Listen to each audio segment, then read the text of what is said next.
Hi YouTube, I still exist. I've been meaning to make a video for a very, very long time, and I just checked before I turned on the camera, and it has been 6 months since I made a video. I don't have a whole lot to say, so maybe that's why I haven't made a video. There's kind of a point after you've had surgery where you just kind of feel like you're repeating yourself and there's no real newness to anything. So you don't have anything to really share or to add value to anybody else's journey. So you've stopped making videos. And then once you have the reconstructive plastic surgery, if you're fortunate enough to be able to do so, after a certain amount of time of healing, it just kind of becomes status quo for your life, and you've settled in and just things can happen that way. I think it happened for me especially because I waited 4 years before I had my reconstructive plastic surgery. I wanted to make sure that I was going to keep the weight off. I didn't want to spend that much money if I was just going to gain the weight back. I know your bariatric surgeons usually tell you to wait 12 months to 18 months, but I just feel that that's completely ridiculous to tell somebody to do it that soon after. I mean, you're still losing weight. And I had my plastic surgery, like I said, 4 years after my surgery, my weight loss surgery. And once I had my plastic surgery, I lost another 35 pounds. So I guess that's where I could start. My goal, the day that I went in to see my bariatric surgeon, the highest that I have ever been, I actually stopped weighing myself at 332 pounds. My surgeon and I agreed that a healthy weight for me and a realistic weight goal for me would be 180 pounds. I am, I guess, proud to say that I am now 185. So I'm 5 pounds away from goal. It's weird to hear me say that because I've seen so many other people on YouTube and so many other people that are my friends that I've made because of YouTube on Facebook or because of the West Coast meet and greets. They hit goal very quickly in my standards. You know, a year or 2 years after they had surgery, they made goal. And it's taken me a long time to get here. And I mean, everybody has their own journey and they take their own path. My eating habits are not at all healthy. I've said this 1,000 times. I don't fit into that status quo version of what a bariatric patient would look like. I never really changed my eating habits, and I am not condoning any of my behavior, by the way. If your doctor tells you to follow the rules and it's working for you, please follow the rules. Everybody's body is different. Whether you've had surgery or not. Our metabolisms are different. The way we process proteins, carbs, sugars, all of that is different. We have hormonal differences. And for me, the hormonal differences made a big difference for me because I have PCOS, and that wasn't really dealt with, and it wasn't really managed until about a year ago when they determined that I was insulin resistant, and then they put me on metformin, which is usually what they give to people who have diabetes. But when you're PCOS and you have insulin resistance, metformin is the best option. And because of that, I lost weight from that. And then I don't know what happened with the plastic surgery. I don't know what's happened in the past year to make me lose another 35 pounds. But here I am at 185. I work 2 jobs now. I work 9 to 9. So I'm tired at the end of the day. So I am totally in the baggiest clothes humanly possible right now because I am comfortable. I am very comfortable. So I can't even give you a body shot really because I'm afraid I'll flash everybody. But I have a program on here where I can make an actual video. So I'll try. I just took some pictures the other day at work.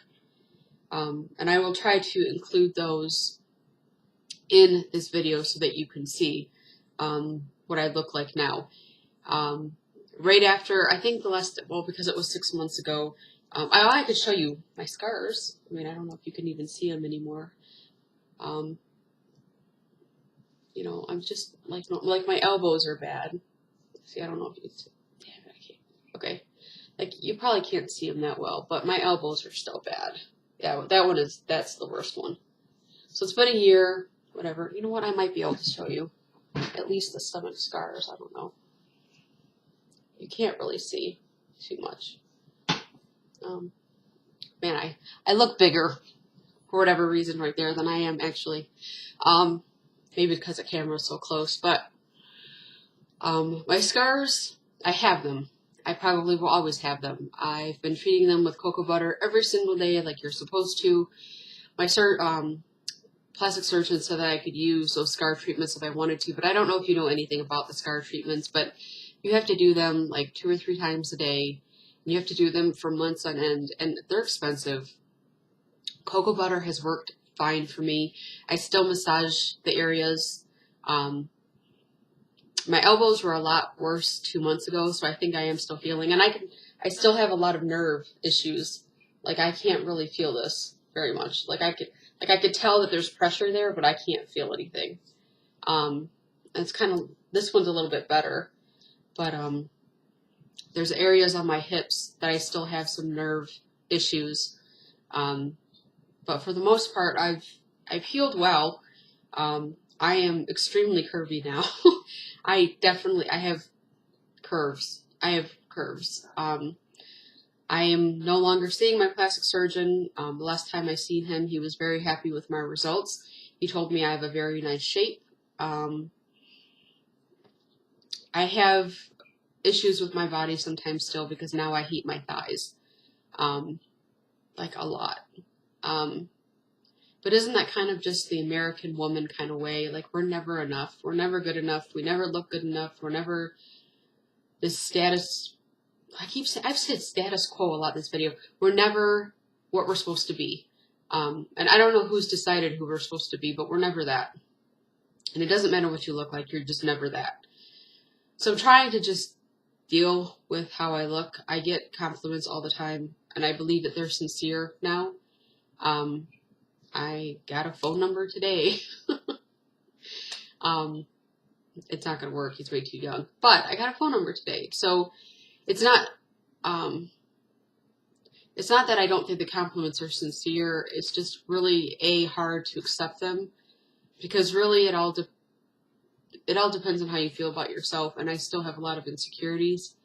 And a lot of the times the good things that I think about myself are kind of grandiose. And I'm wondering, I'm always challenging myself, like, is that because I'm bipolar and I'm thinking bigger than what I am, and I'm thinking more, I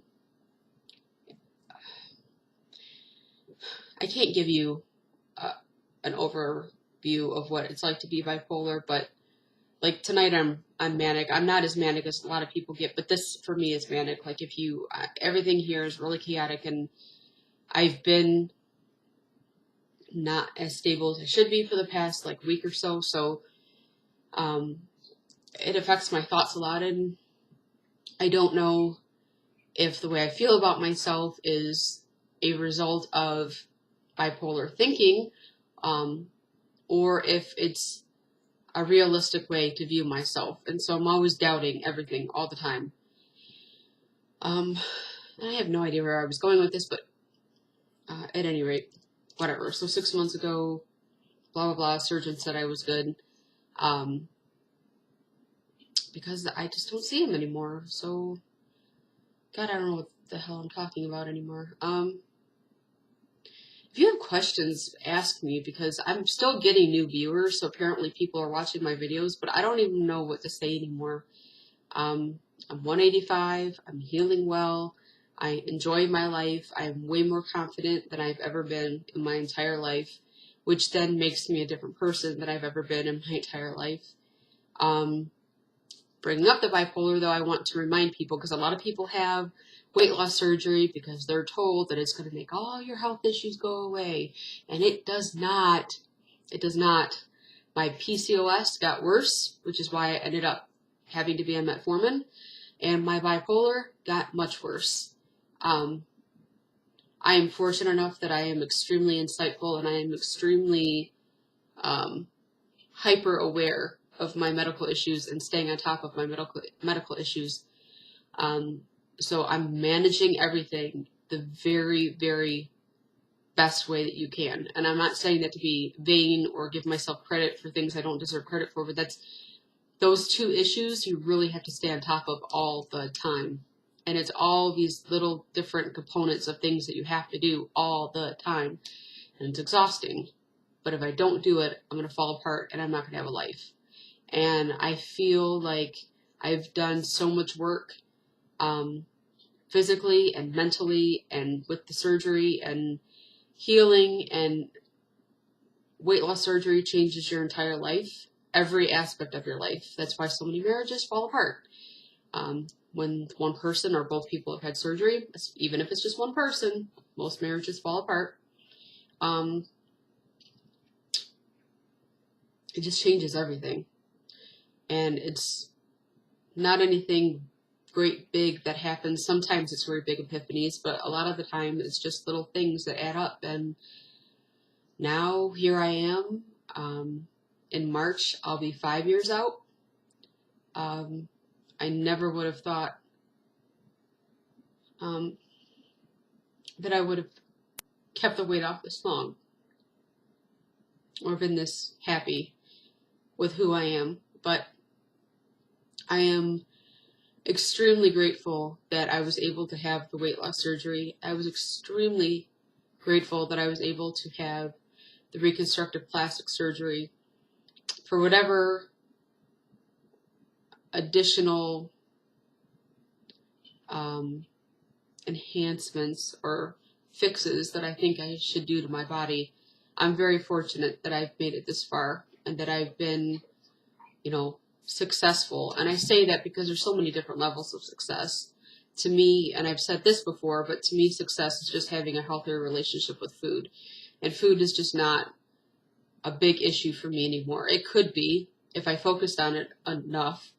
And I still eat like crap. Mostly I snack. I don't really eat meals so much as I snack all day. And I have to get my water in, and I still have to get my protein in. And because I'm working 2 jobs, I'm not as active as I used to be. So I'm really trying to track my calories as much as possible. Well, not as much as possible. I track all my calories, and I have for over a year. Maybe that has something to do with the weight loss too. But I still have to do all the things that they tell you after you have surgery. And it's just that I don't think about them now because they're just second nature. It's just how I have to live life now. It's just weird how much life changes. It just is. Since I brought up relationships, another aspect of this surgery that's weird, because I've never been at this particular place before where I've had this body and I've had this mentality, is that I'm single now, and I had this notion, I had this belief that once I lost the weight, I would get a lot more attention, and it would be positive attention, and it would be the right kind of attention, and men would notice me in a positive way, and I would get asked out, and it's so far from the truth. I've had a couple people, like I said today, the phone number that I got, that was because I pursued him, honestly. I'm trying to make it like he pursued me, but that's a lie. I pursued him, and I've had people friend request me on Facebook and then try to talk to me on there. Most of them have been just sad attempts at just the physical aspect of a relationship. And a lot of the men that I have come into contact with over the past year, unfortunately, have been not good for me or my mental health. And I'm not going to bash any of them publicly on here. My close friends know the details, but I'm not in a relationship anymore, and it's not, dating isn't coming as easy as I thought it would. it is disheartening sometimes when I have an attraction to somebody, but I am too doubtful of myself to pursue it anymore. Like today when I pursued the gentleman that I did, he's younger than me now. I know he's in his 20s, so it's not even going to work. But when I pursued him to ask for his number, I was feeling very, very manic at the time. And when you're manic, the whole world is your oyster. Everything is wonderful. Everything is perfect. He could have completely refused and shot me down and said some horrible things to me. And part of me would still have been sky high. And the other part of me probably would have totally crashed tonight into a deep, deep, dark depression. And that's just how things go. And I think that plays a role in my dating as well. Because I just second guess myself all the time. Anyway, there's one person in particular right now that I'm interested in, and I just can't even get up the nerve to tell him. And there's circumstances as to why I can't do that, but I've thought about it over and over again in my head of how I will approach it at some point and whether I will approach it at some point, and I hope I do, because I would hate to miss an opportunity, because even if he says no, at least I tried. But it would be really, really nice if a good guy would approach me, because I've always done this. I'm never getting married. Marriage is horrible. I'm never going to have kids, blah, blah, blah. I've done this whole anti-establishment, anti-traditional game for a long, long time. And now as I'm getting older, I'm 37 now. That's not old. But as I'm getting older, I want traditional. I want stability and normal and expected. It doesn't have to be completely traditional, because I don't know that I could ever live with anybody again. And maybe that's just because I haven't met the right person yet. But my last experience living with somebody was extremely unhealthy for us both. And I don't know that I have it in me to do that again. But all of this, Jesus, I ramble. See, this is why I probably haven't made a video in 6 months. All of this to say that life is good. I am good. Life is good. The little details of life are just the little details of life. The difference is that my weight is not an issue anymore. I'm normal now. And society treats me like I'm normal now. When they see me, when people meet me, they're meeting Jennifer. 5 years ago, they were meeting Jennifer, but all they could see was the fat girl. And I don't know why, but a lot of our society must think that when you're fat, you have no room for emotions anymore, or like you're not valued or worth anything, which is just ridiculous. Because people were really, really horribly cruel to me. They were when I was a teenager.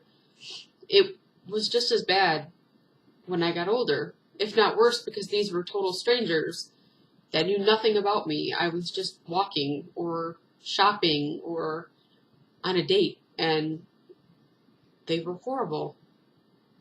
And I will never forget that.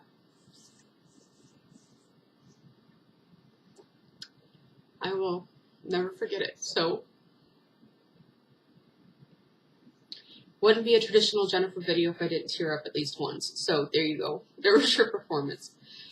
Anyway, life is good. Everything's fine. Down to 185 now. To some people, that's probably still considered what they would consider heavy. I know a lot of people have made it down to 130, 140. They get into the 160 range and they start freaking out and going on all these crazy diets. And I'm not going on diets. I want to live life. And I want what's important to life to be important. And food is not important. My health is my weight is only important for my health. I enjoy looking better and feeling better, but 180 to 185 is blessing to me. I'm agnostic, but it's a blessing to me, and I never thought I would get there. So, yay for me, right? Anyway, like I said, if you have any questions, it's probably easy. I probably should just open this video and said, life's good, I'm 185, everything's perfect. It's not perfect. Leave me a comment and I'll answer your questions. But I didn't. I felt like rambling for 20 minutes. So thank you for sticking in with me if you've watched it. And I apologize for not being here more often. It's just not something I typically have time to do. And I'm forcing myself to make time for this right now. I am very, very fortunate for the friendships that I've made.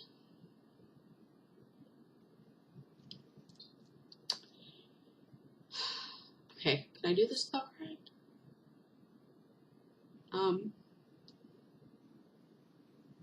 I don't think I can, but this necklace is something that I met somebody in this community right from the beginning. His name was Doug. I don't remember his YouTube handle. It was Fire 941, something like that. And we dated for a while, and then it just didn't work out, but we stayed very good friends. And he, unfortunately, passed away suddenly in October.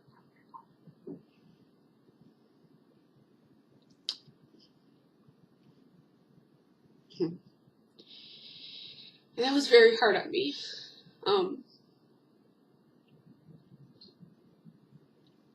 But I'm lucky that I got the time that I did. I'm sorry.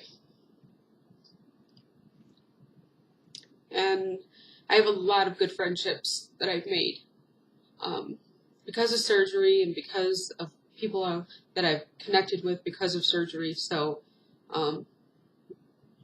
like I said, it changes your whole life. It really does.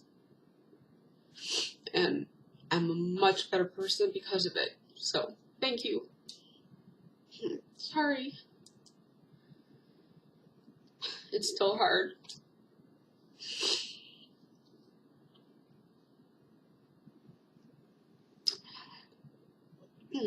I miss him.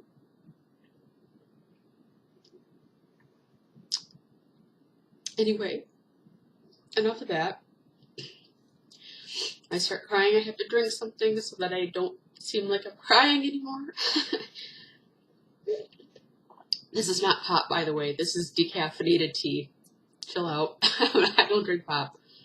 Anyway, okay, I officially completely cried in my video, so that should compensate for the past 6 months that I have not been here. Anyway, thank you for watching, and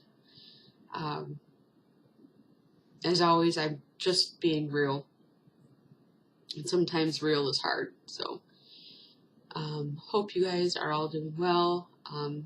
Please feel free to contact me. I enjoy answering all the questions and responding to all the comments. It means a lot to me that you're even watching. So thank you so much, and I hope you are doing well, and I hope that I stop repeating myself, because that would probably make this video a little bit shorter. But I will talk to you guys hopefully sooner than later. So take care. Thanks for watching.